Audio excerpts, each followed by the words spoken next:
Good morning students. कल के lecture में आपको वैद्युतधारिता सेशन के बारे में बताया गया था। उसके काफ़ी टॉपिक आपको करवा दिए गए थे। लास्ट टॉपिक आपको करवाया था संधारित्रों का संयोजन और उसमें आपको श्रेणी क्रम संयोजन बता दिया गया था। ठीक है, आज उसी के आगे ले चलते हैं और श्रेणी क्रम संयोजन के बाद जो आज का पहला टॉपिक आता है वो आता है आपका संधारित्रों का समांतर क्रम संयोजन। संधारित्रों का समांतर क्रम संयोजन। ठीक है, यानी जो हमारे संधारित्र हैं उनको किस क्रम में हम जोड़े दे रहे हैं, अपना समांतर क्रम में जोड़े दे रहे हैं और फिर देखते हैं कि उनका परिणामी धारिता हमारी कितनी निकलती है। ठीक है, देखिए ये हमारा पहला संधारित्र हो गया। ठीक है, ये एक्स प्लेट हो गई, ये हमारी वाई प्लेट हो गई। इस पर हमारा पॉजिटिव चार्ज है और जो दूसरी प्लेट है उस पर हमारा नेगेटिव चार्ज हो गया। एक दूसरी प्लेट ले रहे हैं, उसके नीचे ये ले रहे हैं। ठीक है, ये हमारी इसके नीचे हमने दूसरी प्लेट ले ली। ठीक है, ये भी हमारी प्लस चार्ज है इस प्लेट पर और इस प्लेट पर हमारा नेगेटिव चार्ज है। इसके नीचे हम एक प्लेट और लिए ले रहे हैं, ये हमारी पॉजिटिव हो गई और ये हमारी नेगेटिव हो गई। ठीक है, ये हमने तीन संधारित्र ले लिए हैं, तीनों को आपस में क्या कर रहे हैं, हम कनेक्ट कर रहे हैं। ठीक है, इस तरीके से ले लिया, इनको आपस में क्या कर दिया, हमने कनेक्ट कर दिया। इस तरफ से कर दिया और यहाँ से भी इनको आपस में इंटरकनेक्ट आपस में करेंगे। ठीक है, सारे संधारित्रों को आपस में जोड़कर एक 20 वोल्ट की बैटरी से सप्लाई के साथ इनको क्या कर दिया, हमने यहाँ पर जोड़ दिया। ठीक है, इस तरीके से यहाँ पे मानकर क्या अप्लाई हो रहा है। अब देखो, जो पहला संधारित्र उसकी धारिता C1, जो दूसरा संधारित्र उसकी धारिता C2, जो तीसरा संधारित्र उसकी धारिता C3। ठीक है, जो पहले संधारित्र पर आवेश Q1, दूसरे पर जो आवेश Q2 और तीसरे पर जो आवेश वो Q3। पहले पर विभव V, दूसरे पर विभव V और तीसरे पर विभव क्या रहेगा, V। यहाँ आपको एक चीज याद रखनी है कि समांतर क्रम संयोजन में संधारित्र की प्लेटों के मध्य जो विभवांतर होता है वो आपका कैसा रहता है, समान रहता है। ठीक है, और वहीं पर अगर हम आपसे पूछें कि श्रेणी क्रम संयोजन में क्या इक्वल रहता है तो वहां पर आपका आवेश का मान समान रहता है। ठीक है, अब देखिए स्टार्ट करते हैं। क्योंकि आपको एक चीज मालूम है कि धारिता C बराबर क्या होता है आपका, C बराबर होता है आपका Q/V। तो हम यहाँ से अगर आपसे कहें कि आवेश की वैल्यू क्या होगी तो आवेश Q बराबर आ जाएगा आपका C × V आ गया। इक्वेशन आपका फर्स्ट हो गया। अब हम निकालने जा रहे हैं प्रथम संधारित्र की प्लेटों पर आवेश। ठीक है, प्रथम संधारित्र की प्लेट पर या प्लेटों पर आवेश। ठीक है, जब पहले संधारित्र की प्लेट पर आवेश चाहिए है तो Q1 कह देंगे और Q1 बराबर हो जाएगा C1 × V1 हो जाएगा। इक्वेशन आपका ये हो गया सेकंड। इसके बाद निकालेंगे हम अपना द्वितीय संधारित्र की, ठीक है, प्लेट पर आवेश, इसको Q2 कह देंगे तो Q2 बराबर हो जाएगा C2 × V हो जाएगा। इसी प्रकार हम निकालेंगे तृतीय संधारित्र की प्लेट पर आवेश, ये आपका Q3 हो जाएगा, Q3 बराबर C3 × V हो जाएगा। इक्वेशन आपका 4 हो गया। ठीक है, अब देखें कि यहाँ से तो हमारी कुल धारा, अगर हम करंट की बात करें तो I फ्लो हुई थी। ठीक है, तो आवेश भी हमारा क्या हो जाएगा यहाँ पर Q। तो कुल आवेश जो हमारा है, ठीक है, कुल आवेश जो हमारा Q है, ठीक है, उसकी जो वैल्यू होगी वो किसके बराबर हो जाएगी, Q1 + Q2 + Q3 के बराबर। Q1 का मान, Q का मान क्या है, स्टार्टिंग से ही रखे दे रहे CV है। Q1 का मान क्या है आपका C1 × क्या है V, फिर क्या है C2 × V, इसके बाद है आपका C3 × V। V आप कॉमन ले लीजिए तो आ जाएगा C1 + C2 + C3 और यहाँ पर C × V है। V से भी क्या हो गया कैंसिल, तो C बराबर आ जाएगा C1 + C2 + C3। यानी ये आ गया आपका कि समांतर क्रम में अगर हमारे संधारित्र जुड़े हुए हैं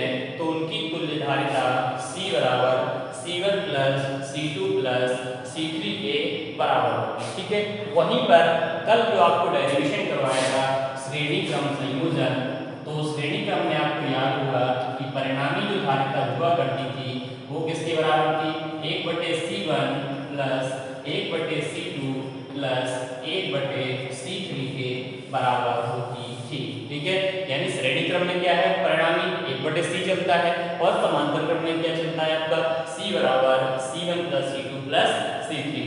श्रेणी क्रम में किसका मान समान रहता है आपका, आवेश का मान समान रहता है, और समांतर क्रम में किसका मान समान रहता है आपका, विभव का मान आपका समान रहता है। तो ये दो चीजें आपको याद रखनी है और इन दोनों फॉर्मूलों पर बेस आपके सवाल भी मिलेंगे। ठीक है, चलिए इसके बाद अगला जो टॉपिक स्टार्ट होता है उसको देखिए।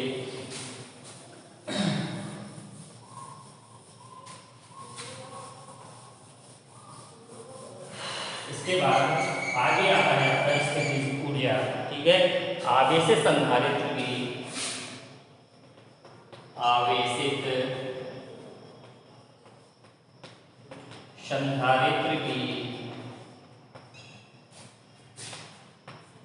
वैद्युत स्थितिज ऊर्जा,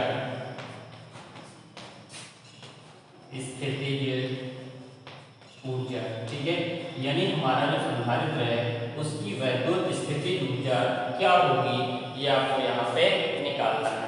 ठीक है, तो सीधा सीधा है, कोई संधारित्र हमारे पास है, ठीक है, और इस संधारित्र को हमें क्या करना है, आवेशित करना है। ठीक है, इसी संधारित्र को आवेशित करने के लिए बाह्य, ठीक है, बल द्वारा किया गया कार्य, ठीक है, बाह्य रूप से हम लोग कार्य करेंगे, वही कार्य हमारा क्या हो जाएगा, स्थितिज ऊर्जा के रूप में संचित हो जाएगा। ठीक है, यानी फिर समझ लीजिए, इसी संधारित्र को आवेशित करने के लिए बाह्य स्रोत द्वारा किया गया कार्य, ठीक है, इसके द्वारा बाह्य स्रोत यानी सोर्स द्वारा किया गया कार्य वैद्युत स्थितिज ऊर्जा के रूप में संचित हो जाता है।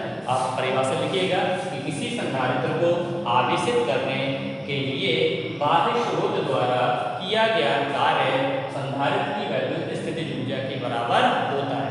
चलिए अब हम निकालते हैं कि वैद्युत स्थितिज ऊर्जा कैसे निकलेगी। तो चलिए सबसे पहले स्टार्ट करते हैं।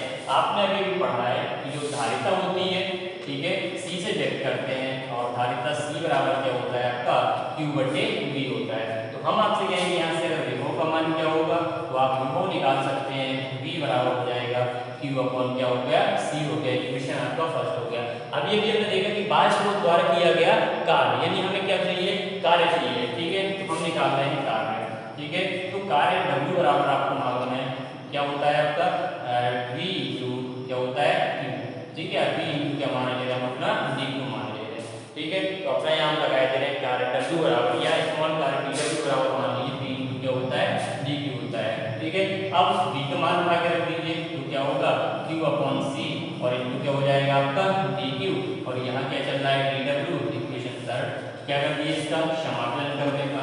ठीक है, तो आप समाकलन करिएगा तो क्या हो जाएगा, यहाँ पर dW इसका इंटीग्रेशन कर देना है, यहाँ पर 1/C तो कांस्टेंट है, Q का इंटीग्रेशन इसके रिस्पेक्ट में, Q के रिस्पेक्ट में W का करेंगे तो आपका W भी आ जाएगा, लिमिट रखने की कोई जरूरत है नहीं है, और Q का करेंगे तो आएगा Q²/2। ये कहाँ से हो गया, हम आपको फॉर्मूला बताए दे रहे हैं एक बार, इसलिए फर्स्ट ईयर में वैसे कई बार बताया है, d/dx x⁴n।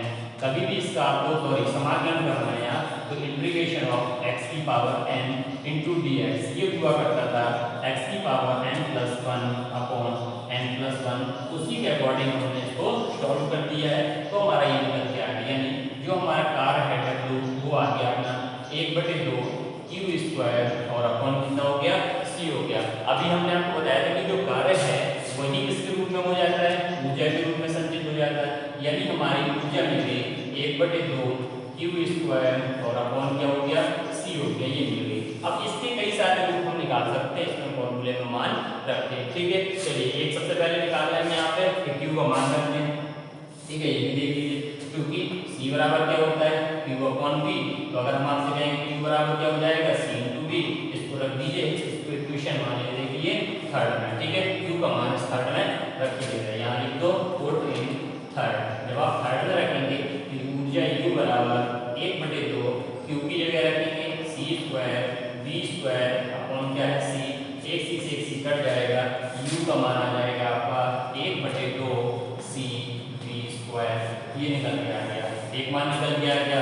ठीक है, अब आप क्या कर दीजिए, अगली बार इसी में आप चाहिए तो इसी में किसका रख दीजिए, आप अपना C का मान रख दीजिए। ठीक है, इसी में जब आप C का मान रखेंगे तो देखिए क्या मिलता है। ठीक है, C का मान क्या है, Q/V। ठीक है, क्योंकि C बराबर क्या होता है, Q/V। फोर्थ n है। ठीक है, थर्ड, जब थर्ड में रखेंगे तो U बराबर आएगा 1/2 Q²/C। C की जगह क्या रख देना है, Q × V, तो Q पर पहुंच जाएगा आपका। ठीक है, C की जगह क्या रख देना है, Q/V, तो Q/V ऊपर पहुंच जाएगा, Q से Q कैंसिल, तो ये आ जाएगा 1/2 Q × V। इस तरीके से आप कई सारे रूप इसके निकाल सकते हैं। जो सबसे ज्यादा यूजफुल है वो है U बराबर 1/2 CV², जो कि आपको याद करके चलना है, सबसे ज्यादा इसका यूज किया जाता है आपका। ठीक है, इसके बाद आगे चलते हैं, जो अगला आपका टॉपिक आता है उसको देखिए क्या है। ये सारे के सारे टॉपिक जो आपके होते जा रहे हैं, तो ये आप अपनी कॉपी कंप्लीट करते जाइए और उसमें आप अपना नोट करते जाइए, पढ़ते जाइए। जहाँ आपको प्रॉब्लम समझ में आ रही है आप पूछ भी सकते हैं। ठीक है, आगे आपको बताया भी जाएगा। अब आगे देखिए अगला टॉपिक आता है इसमें। ठीक है, कि आवेशित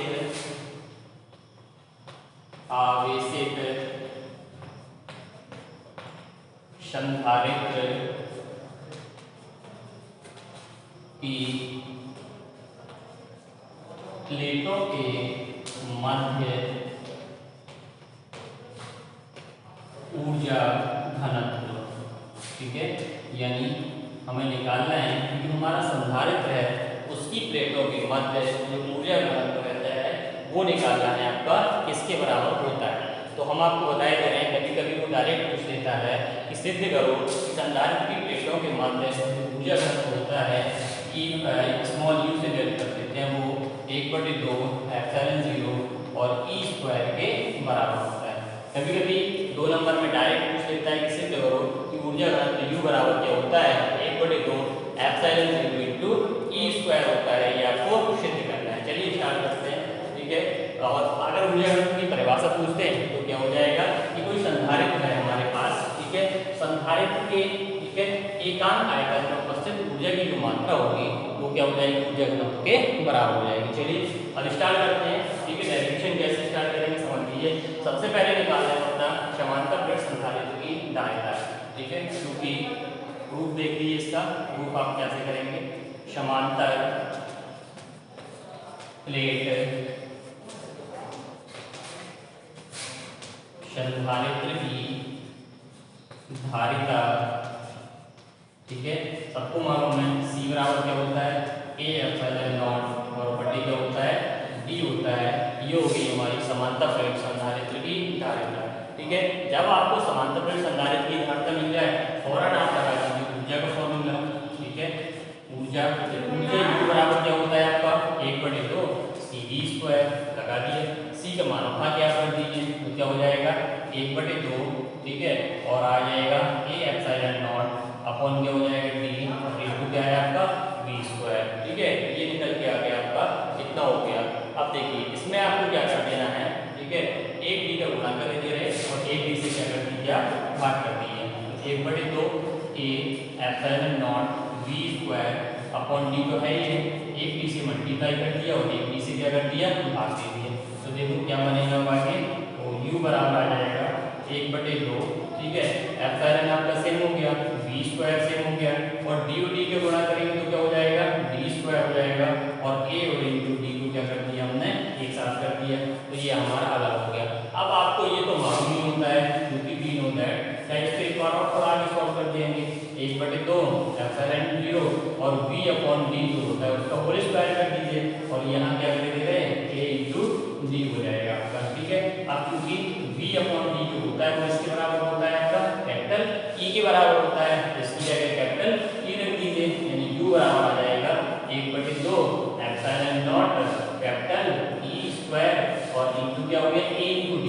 ये भी हम बताए थे, ये तो इसके बराबर होता है C और A इंटू D है क्षेत्रफल पर ऊंचाई हमारी किसके बराबर होती है V, और V क्या कहलाता है आपका आयतन यानी वॉल्यूम कहलाता है। तो यहाँ क्या लिख दिया हमने V लिख दिया। ऊर्जा। ठीक है, अब जो हम परिभाषा देते हैं वो परिभाषा देते हैं आपकी एकांक आयतन में। ठीक है, तो हम क्या करेंगे, अब अपना जो आयतन है V उसको एक ले ले रहे हैं, तो जो हमारा U आएगा वो कितना जाएगा 1/2 एप्सिलॉन 0 G स्क्वायर। ठीक है, और इसको स्मॉल u मान ले रहे हैं, यही क्या हो जाएगा हमारा ऊर्जा घनत्व की परिभाषा या ऊर्जा घनत्व का फॉर्मूला बन जाता है। ठीक है, तो अब देखिए हमने आपको बताया था परिभाषा क्या बताई थी, किसी संधारित्र की प्लेटों के मध्य एकांक आयतन में उपस्थित ऊर्जा की मात्रा किसके बराबर होती है, ऊर्जा घनत्व के बराबर। तो देखो आयतन हमने क्या ले लिया, एकांक ले लिया, तो किसी संधारित्र की प्लेटों के मध्य एकांक आयतन में उपस्थित ऊर्जा की मात्रा किसके बराबर होती है, ऊर्जा घनत्व के बराबर होती है। फॉर्मूला क्या आ गया, U बराबर 1/2 एप्सिलॉन 0 इनटू E स्क्वायर। एक बार फटाफट देख लीजिए क्या किया है। सबसे पहले समांतर प्लेट संधारित्र की धारिता, तो इसकी बराबर क्या होता है, A एप्सिलॉन नॉट बटे G होता है। इसके बाद हमने लगाया ऊर्जा 1/2 CV स्क्वायर, C का मान उठा के रख दिया। ठीक है, एक D से गुणा एक D से भाग कर दिया, D और D का मल्टीप्लाई D स्क्वायर, और A और D को क्या कर दिया हमने, अलग कर दिया। ठीक है, अब A और D जो होता है वो आयतन होता है, और B को एक साथ ले लिया, आयतन को एकांक ले लिया, हमारी परिभाषा निकल के आ गई। तो इतना आपका ये कंप्लीट हो गया। अब आगे देखिए लेसन आपका लगभग समाप्त आ गया। ठीक है, अब इसमें कुछ चीजें हैं, 1-2 पॉइंट हैं वो हम आपको बताए दे रहे हैं। ठीक है, संधारित्र के क्या क्या यूज हैं ये कभी कभी आपसे पूछ लेता है आपका। ठीक है, 1 नंबर का टॉपिक कभी कभी आ जाता है कि संधारित्रों के उपयोग बताइए। लेसन आपका लगभग कंप्लीट हो गया है, क्योंकि वान डे ग्राफ जनरेटर आपका सिलेबस से पहले ही हट गया है।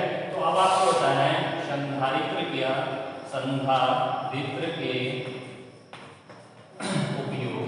ठीक है, तो 1-1 नंबर के पॉइंट है। तो पहले तो क्या आ जाएगा, आवेश को संचय करने में, जो संधारित्र का आवेश का संचय करने में।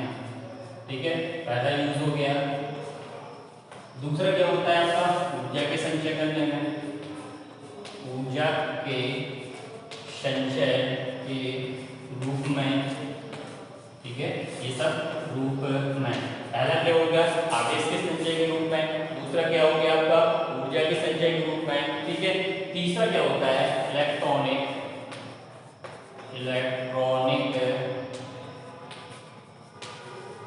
परिपथों में।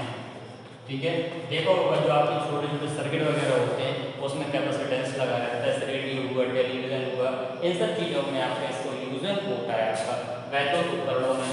ठीक है, वैद्युत उपकरणों में। ठीक है, इस तरीके से ये आपके 4 यूज हैं, आवेश के संचय में, ऊर्जा के में, इलेक्ट्रॉनिक परिपथों में और वैद्युत उपकरणों में। तो इन सब चीज़ों के रूप में आपका संधारित्र का क्या होता है, उपयोग भी किया जाता है। तो इस तरीके से ये आज का आपका लेसन लगभग पूरा समाप्त हो गया है। ठीक है, वान डे ग्राफ जनरेटर आपके में है नहीं है। ठीक है, तो आप इतना कल पूरा लेसन आप अपना कंप्लीट करिएगा। ठीक है, कल से हम आपको इस लेसन के न्यूमेरिकल आंकिक प्रश्न करवाएंगे आगे, तो उनको ध्यान से समझिएगा। आज आपका काम ये भी है कि चौथा लेसन वैद्युत धारिता वाला आप पूरा अपना फिनिश कर दीजिए। जो आगे सवाल होंगे कल लगवाएंगे। अगर आपको लेसन तैयार नहीं होगा तो आप सवाल नहीं लगा सकते हैं। ठीक है, तो आज का काम आपको दे दिया गया है, पढ़िए, घर पर सुरक्षित रहिए।